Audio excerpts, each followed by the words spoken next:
माशाअल्लाह माशाअल्लाह, बड़े भाई छोटे मियाँ सुभान अल्लाह, क्या कहने। आज तो आपने बहुत सारी यादें ताजा कर दी। बड़े बहू जी की याद क्या आई, आंखों से सेले रवा जारी हो गया। अभी तो हमारे पुराने जख्म हरे थे, आपने इस पर दोबारा से नमक छिड़क दिया। कुछ रोज पहले कौम के सामने अपनी पहली तकरीर करते हुए भी आपने कौम को ऐसा ही दर्द दिया था जैसा आज दे रहे हैं। सामने पूरी दुनिया के लीडर्स बैठे हैं और जनाब शहबाज शरीफ साहब दूसरी क्लास के बच्चे की तरह ठहर ठहर और सहम कर पर्ची पढ़ते जा रहे हैं। हालांकि छोटे मियाँ को इस पर रात भर तैयारी कराई गई थी और बताया गया था कि मियाँ साहब तुसी डरना बिल्कुल नहीं, जो सामने रखिया बस अखा बंद करके पढ़ते जाना है। मियाँ साहब ये पूछना भूल गए कि आंखें बंद करके कैसे पढ़ा जाता है। खैर SCO समिट के सारे मेंबरान सामने बैठे हैं और वो पाकिस्तान की खारजा पॉलिसी जानना चाहते हैं। मियाँ साहब ने भी पढ़ना शुरू किया और खुद को जैसे जबरदस्ती घसीट रहे हैं। गले से आवाज बरामद नहीं हो रही, माथे पर पसीना है, टांगे कांप रही है, मगर चश्मे तस्वुर में डंडा भी दिखाई दे रहा है। भागना चाहते हैं मगर भाग नहीं सकते। सो पढ़े चले जा रहे हैं। गो के सुनने वालों को नींद आ रही है और छोटे मियाँ तो यही चाहते हैं कि सब सो जाएं। शहबाज शरीफ दिल में अपने पीछे वालों को हजार सलवाते सुना रहे हैं, जो मुंह बनाकर बैठे हुए हैं और कह रहे हैं मियाँ साहब जरा छेती कर लो। क्लिप देखें।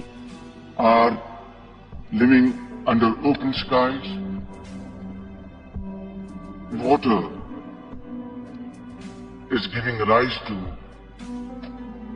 waterborne diseases, children getting malaria and diarrhea, temperature, all kinds of diseases have hit millions of Pakistanis in those marooned areas.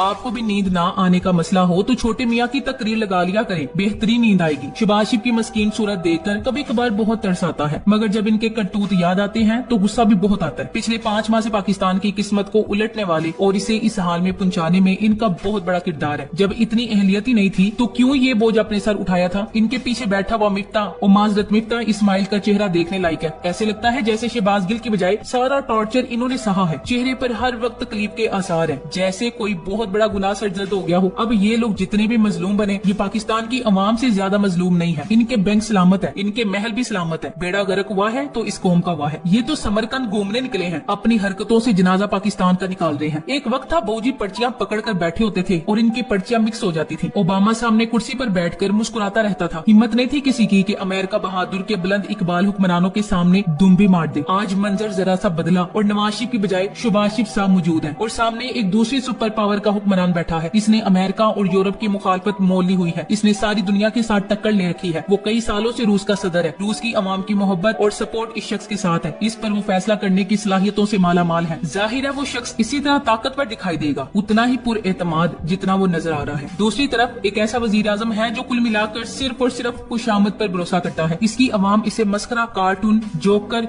और मिस्टर बीन के नाम से पुकारती है। वो एक कठपुतली है। कठपुतली भी वो जो 5 माह पहले साजिश के जरिए लाई गई, मुसल्लत की गई, जिसके जरिए पूरे मुल्क की माशियत को तबाही के दहाने पर पहुंचाया गया। ऐसी शख्सियत कितनी बावकार हो सकती है, कितनी पुरएतमाद हो सकती है, कितनी हौसलामंद हो सकती है। जब आपने इस तरह का हुक्मरान रखा हो, वो आपके मुल्क की अवाम का आईनादार होता है। सारी दुनिया आपके हुक्मरानों को देखकर अंदाजा लगाती है कि आपका हुक्मरान ऐसा है तो कौम कैसी होगी। समिट में सारे मुल्कों के हुक्मरान आपस में गपशप कर रहे हैं, मगर शहबाज को कोई भी मुंह नहीं लगा रहा। बाहर जाने से पहले घर में इज्जत बनाना बहुत जरूरी है। पाकिस्तान इनका घर है, मगर आज तक इन्होंने पाकिस्तान को क्या दिया है। वैसे तो शहबाज शरीफ को चाहिए कि पाकिस्तान की हुकूमत को पबजी गेम समझने की बजाय सचमुच की रियासत समझने लग जाए और खुदा के लिए इस कौम की जान छोड़ दें। इतना तो इन्हें अंदाजा हो ही गया होगा कि हुकूमत करने और चूरन बेचने में बहुत फर्क होता है। बच्चा घर से बाहर जाए तो माँ उसे समझाती है कि बेटा बाहर जाकर शरारत ना करना, लोग क्या कहेंगे। ये सारे के सारे उठकर बाहर के मुल्क चले जाते हैं। ना इनके पास काबिलियत है, ना शख्सियत है और ना कोई दूसरा गुण है। अपनी औकात से बड़े जफ्फे इन्होंने मारे हुए हैं, मगर पल्ले इनके करतूत कोई है नहीं। रूस, चाइना, तुर्की के सुदूर पुरवकार शख्सियात की मालिक है। इन सब के दरमियान एक और शख्सियत होती तो जचरी होती। सारे पाकिस्तान की नजरें उसके गिर्द घूम रही होती। वही जो सितारों में चांद की तरह रहता है, जिसने जब भी पाकिस्तानी वजीर आजम की हैसियत से किसी मुल्क का विजिट किया, पाकिस्तान की इज्जत को 4 चांद लगा दिए। जो इन ताकतवर ममालिक के सुदूर के दरमियान बैठकर यही सोचता था कि एक दिन मैं भी अपने मुल्क को इसी तरह ताकतवर बनाऊंगा। मेरे मुल्क के सदर या वजीर आजम की भी इसी तरह इज्जत होगी जिस तरह इन लोगों की इज्जत है। इनका नाम जनाब इमरान खान साहब है। पाकिस्तानी आज भी उसी इज्जत को तरसते हैं जैसी इज्जत खान साहब को बाहर के ममालिक के विजिट के दौरान मिला करती थी। इमरान खान पाकिस्तान के माथे का झूमर है। वैसे जितनी बेइज्जती इन लोगों ने हमारी करवा दी है, इसके बाद पाकिस्तानी कौम के गम गुस्से में इजाफा हो गया है। इन्हें उस खान की याद आ रही है जिसकी वजह से इन्हें दुनिया इज्जत की नजर से देखती थी। ओवरसीज पाकिस्तानियों की बड़ी तादाद ऐसे ही बिला वजह तो खान की दीवानी नहीं है। खान अमेरिका के दौरे पर गए तो ट्रंप इनका फैन हो गया। खान चाइना के दौरे पर गए तो चाइना का सदर इन्हें ऐसे देखता था जैसे किसी से बहुत मुतासिर हो रहा हो। तैयब उर्दगान के शरीफ खानदान से बहुत अच्छे ताल्लुकात हैं। इतने अच्छे ताल्लुकात थे कि वो इमरान खान को कुछ खास पसंद नहीं करते थे, मगर खान साहब से मिलकर इनकी गुफ्तगू का ढंग देखकर और खास तौर पर अक़वाम मुत्तहिदा में इमरान खान की तकरीर और बॉडी लैंग्वेज देखकर इन्होंने न सिर्फ खान साहब का माथा चूम लिया बल्कि दोनों के दरमियान अच्छी दोस्ती भी हो गई। शरीफ खानदान के बारे में सुनने में आ रहा है कि वो तुर्की के साथ सोलर पैनल का बहुत बड़ा मुआहिदा तय करके आए हैं। ये ठेका बुनियादी तौर पर शहबाज शरीफ के बेटे सलमान शहबाज को मिला है। पाकिस्तान में सोलर की इम्पोर्ट को मुकम्मल ड्यूटी फ्री कर दिया गया है। पाकिस्तान में बढ़ती हुई बिजली की कीमतें भी एक बहुत बड़ा सवालिया निशान है। ये तो शरीफ खानदान की हिस्ट्री रही है कि इन्होंने पाकिस्तान में हुकूमत करते हुए बाहर के मुल्कों के साथ जाती ताल्लुकात बनाए और अपने बच्चों के कारोबार चमकाए। आज भी वो सिर्फ जाती कारोबार चमकाने के लिए हुकूमत में आते हैं। जब मकसद और मफाद जाती हो तो मुल्क पीछे रह जाते हैं। काश ये लोग पाकिस्तान की तरक्की का सोचते, पाकिस्तान खुशहाल होता तो सारी अवाम खुशहाल होती। बाकी दुनिया खुशकिस्मत है, वहाँ हुक्मरान अपनी कौमों का सोचते हैं, जबकि यहाँ हर एक का अपना जाती मफाद है। यहाँ कोई भी मुल्क की तरक्की का नहीं सोचता। तैयब उर्दगान ने कुछ जगहों पर शहबाज शरीफ की मदद भी की है। SCO समिट के दौरान इन्हें तन्हाई का एहसास नहीं होने दिया, मगर ये इन हुक्मरानों को भी सोचना है कि अपना तर्ज अमल बदलें। 80 की दहाई की सियासत तरह काट दें। नया दौर है, नई नस्ल है, नए तकाजे हैं। दुनिया नए ब्लॉग बना रही है। पाकिस्तान जब से बना है तब से ही ये अनदेखी कुव्वतों के नरगे में है। मोहम्मद अली जिन्ना से लेकर फातिमा जिन्ना, लियाकत अली खान, सब भी किसी न किसी कंट्रोवर्सी के नतीजे में दुनिया से चले गए। पाकिस्तान को हमेशा कंप्रोमाइज की आदत मिली। इनके अजाइम और जाती मफादात ने मुल्क कौम को गहरे जख्म दिए। अगर आज पाकिस्तान को कोई मजबूत क़यादत मुयस्सर होती तो क्या वो इस तरह गैर मुमालिक के सामने शोबदाबाजी कारी होती? क्या पाकिस्तानी कौम का इस तरह सरशर्म से झुकाया जा रहा होता? नूली की क़यादत आज भी खुद फरामोशी की सियासत में मुब्तला है। वो खुली आंख से वक्त के तकाजे देख नहीं सकती। ऐसी तस्वीर जारी कर रही है जिससे ये साबित हो जाए कि शहबाज शरीफ समिट में सबकी तवज्जो का मरकज है, जबकि ऐसा कुछ भी नहीं। कैमरे, वीडियो, सब कुछ अवाम के सामने है। अवाम इस इम्पोर्टेड वजीर आजम की हरकत पर शदीद रंज और गुस्से का शिकार है। शहबाज शरीफ ने अपने करियर का एक बहुत बड़ा ब्लंडर कर दिया है। तारीख इसे एक मस्करा वजीर आजम के तौर पर याद रखेगी और कौम इस वक्त की तबाही को भुला नहीं सकेगी जिस तबाही में इन्होंने पूरी कौम को मुब्तला कर रखा है। इन सब में सबसे बड़ी हालत सिंध की है और सिंध की हुकूमती अरकान की बेहिसी उरूज पर है। आज जब सैलाब मुतासरीन एक एक खैमे के लिए तरस रहे हैं तो खैमे छुपा लिए हैं। राशन और अनाज के लिए जिंदगी की बाजियां हार रही हैं तो राशन अपने गोदामों में भर रहे हैं। लोग बीमारियों में मुब्तला हो रहे हैं तो दर्द खत्म करने वाली दवाइयों को छुपा कर जखीरा कर लिया गया है। इतनी बड़ी आफत के बाद भी किसी ने कोई सबक नहीं सीखा। या अल्लाह हम पर रहम कर। इतने अरसे से बड़े बाबूजी को भुगत रहे थे पर्ची सरकार और अब इस जानशीन मस्करे को हम पर बतौर वजीर आजम मुसल्लत कर दिया गया है। क्या दिन थे जब हमारा काबिल फख्र लीडर इमरान खान इन बैनुल अक़वामी इजलासों में फर बोल रहा होता था। सामने वाले की आंखों में आंखें डालकर अपनी बात कहना और मनवाना कैसे कौम का सर बुलंद होता था। और यही एक अवामी लीडर का खासा होता है, क्योंकि किसी मुल्क का वजीर आजम ही होता है जो अपनी कौम की नुमाइंदगी करता है। इसका अंदाज, इसकी अल्फाज, चाल डाल, निशस्तो बर्खास्त, हर चीज कौम की नुमाइंदगी करती है। और अब सोचिए जरा ये किस गुनाह की सजा है जो ये पर्ची सरकार हम पर बैठे हुए हैं लीडर बनकर, जिनका बोलना, चलना, अंदाज, हर चीज ही शर्मिंदगी का बाइस है। क्या इस्लामी जमहूरिया पाकिस्तान का वजीर आजम ऐसा होना चाहिए? क्या हम वो वक्त बोल गए जब कायदे आजम और लियाकत अली खान जैसे कौमी लीडर इस ओहदे पर फाइज थे, जबकि उस वक्त का नुज़ाइदा पाकिस्तान कमजोर तरीन पोजीशन पर था, मगर इसके अवामी लीडर की शान से दूसरे मुल्कों के सरबराहान से बराबर की सतह पर बात करते थे। किस तरह पाकिस्तान का नाम रोशन और ऊंचा किया। और ये आज की मुसल्लत शुदा सरकार है जिसमें बड़े मियाँ तो बड़े मियाँ, छोटे मियाँ भी सुबहान अल्लाह है। लड़खड़ाते कदमों से और कपकपाती जुबान से ये क्या किसी फोरम पर पाकिस्तान का मुकदमा लड़ेंगे या अपने मुल्क को कोई इज्जत दिलाने में कामयाब हो सकते हैं? इसके लिए तो यही कहा जा सकता है कि एटमी ताकत का मस्करा रहनुमा। Thanks for watching. Allah Hafiz.